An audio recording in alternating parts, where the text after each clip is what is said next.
Of 2015, a 27-year-old Texas man named George Pickering III suffered a massive stroke. He was immediately admitted to a hospital where he was put on life support, and then doctors delivered some bad news to his family. It would turn out George was brain dead, and they advised the family that realistically they should consider pulling George off of life support because it wasn't going to do him any good. George's family was totally devastated by this news. In fact, George's father was so upset he just left the hospital altogether. And so in his father's absence, George's mother and brother wound up talking to doctors and saying that yes, we are prepared to pull George off of life support. After they consented to have this done, they put George on an organ donor list and then began making funeral plans. When George's father came back to the hospital later that day and found out his family had consented to have George pulled from life support, he was furious. He did not believe his son was just totally brain dead and there was no hope. He felt like they should at least try to give him a little bit more time to potentially give them a signal that he was okay. But George's mother and brother told George's father that they had spoken to the doctors and there was just no hope. There was no reason to delay this process. It was time. But George's father was totally not having it. He stormed out of the room and he found the doctors and he demanded they keep his son on life support just a little bit longer. But the doctors told him there really is no reason to do that. And in fact, all you're doing is jeopardizing the people that need his organs, that are waiting for this organ transplant. And so really what we need to do is actually expedite taking him off of life support because that's the best thing to do right now. George's father was so upset, totally distraught. He ran back to his son's room. He laid over his son and he just held his hands and stared at him and just prayed that his son would give him some sign that he was actually not brain dead, but his son didn't. And before long, the doctors began filtering into the room to begin the procedure of removing his son from life support. And when they came in the room, George's father kind of snapped. He ran out of the room, he ran out of the hospital, he went out to his car and he got his gun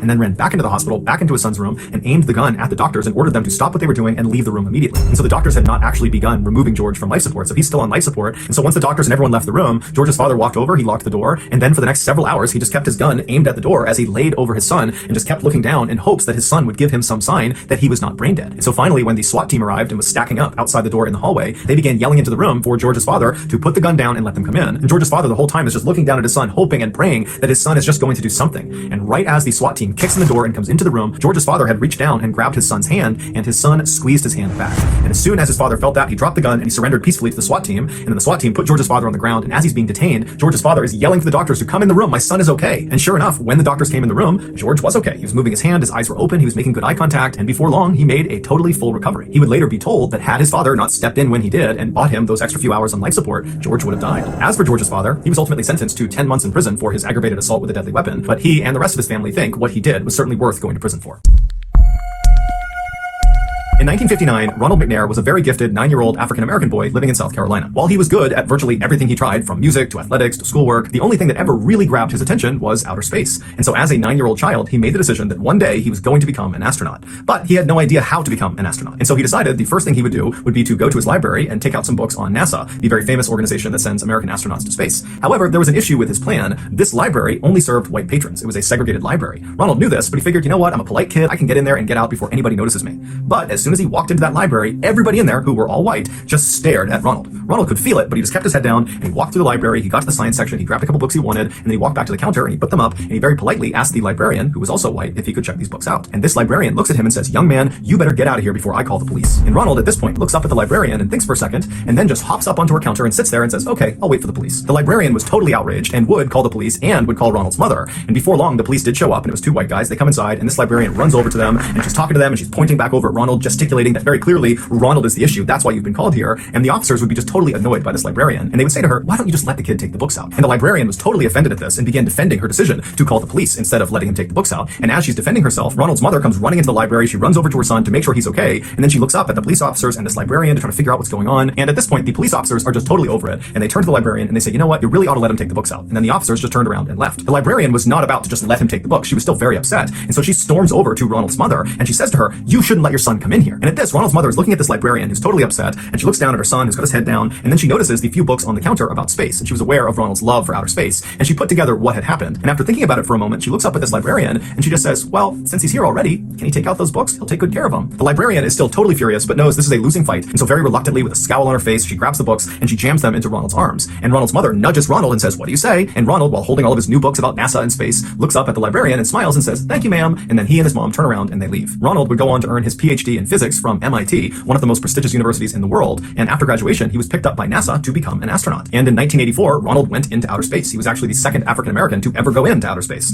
And while he was in orbit, apparently he played a saxophone for his crew. And then in 1986, Ronald was chosen again to go on another mission to outer space, but tragically, 73 seconds after takeoff, their space shuttle, the Challenger, exploded, killing Ronald and the 6 other astronauts on board. Following his death, the library in South Carolina that had tried to turn Ronald away for his skin color renamed themselves the Ronald McNair Life History Center. States formally entered World War II in December of 1941 following the surprise attack attack on Pearl Harbor in Hawaii by the Japanese. Roughly 6 months later, a 21-year-old Alabama native named Henry Irwin joined the Army Reserve. After nearly 2 years of additional military training, Henry was made into a radio operator and was assigned to a B-29 bomber. A B-29 bomber is this huge aircraft whose sole purpose is to drop bombs. And so in February of 1945, Henry and his B-29 bomber unit were sent to the Pacific to do just that, drop bombs on the Japanese. 2 months after arriving, Henry's B-29 was tasked with being the lead bomber in a group attack on a Japanese chemical facility located about 125 miles north of Tokyo. Aside from just operating his radio inside of the B-29, occasionally Henry's job was to organize the other planes in the attack when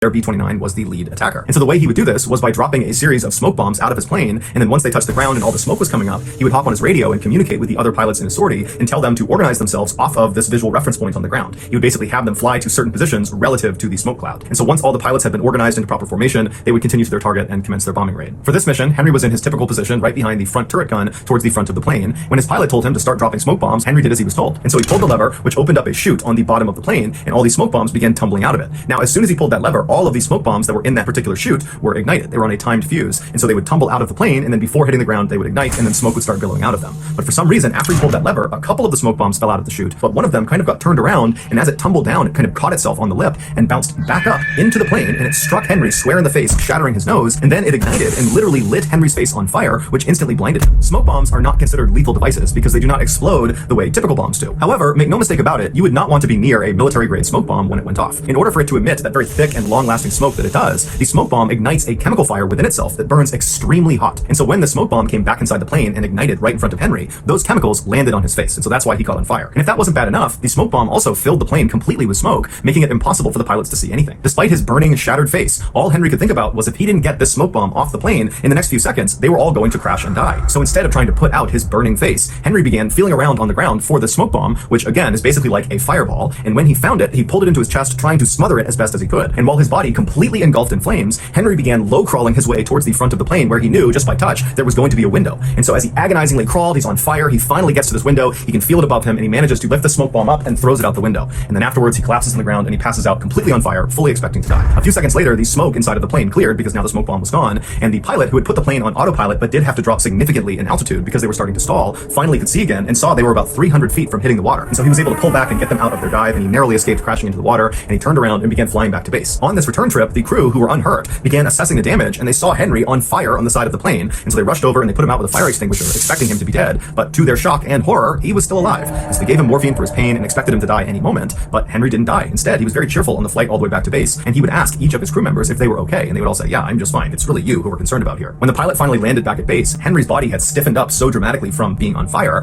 that the doctors couldn't actually get him out of the plane's side door, and so they had to dismantle the side of the plane to get Henry out. And so the doctors fully expected Henry was going to die basically any moment from his horrible wounds, but since he hadn't yet, they did everything they could to try to save him. They put him through dozens of surgeries, including one where they would try to remove the chemical flecks from the smoke bomb that had embedded in his eyes. And since these chemicals combusted as soon as they made contact with oxygen, every time they pulled out one of these flecks, it would burst into flames and very painfully burn Henry's eyes a little bit more. While Henry was undergoing all these surgeries, the rest of his B-29 crew immediately went to their commanding officer and said, you have to put Henry in for the Medal of Honor. The Medal of Honor is the highest award you can achieve in the US military. After the commanding officer heard the story of what Henry had done, he agreed, and in record time, he got the paperwork processed and got Henry approved for this award. But there were no actual physical medals of honor on the island to actually present to Henry, and the officers and the rest of his crew were worried Henry would die before the actual medal was shipped out to the island to be given to him. And so the only Medal of Honor that was on this island was inside of a museum behind a glass case. And so one of the officers in Henry's crew went into the museum, shattered the case, took the display Medal of Honor, and rushed to Henry's bedside and put it around his neck. And then after that, somehow, Henry just didn't die. After dozens and dozens of surgeries, Henry actually regained sight in one of his eyes and regained the use of most of his body. Henry would later be asked in an interview what it was like to do this very heroic thing that he did.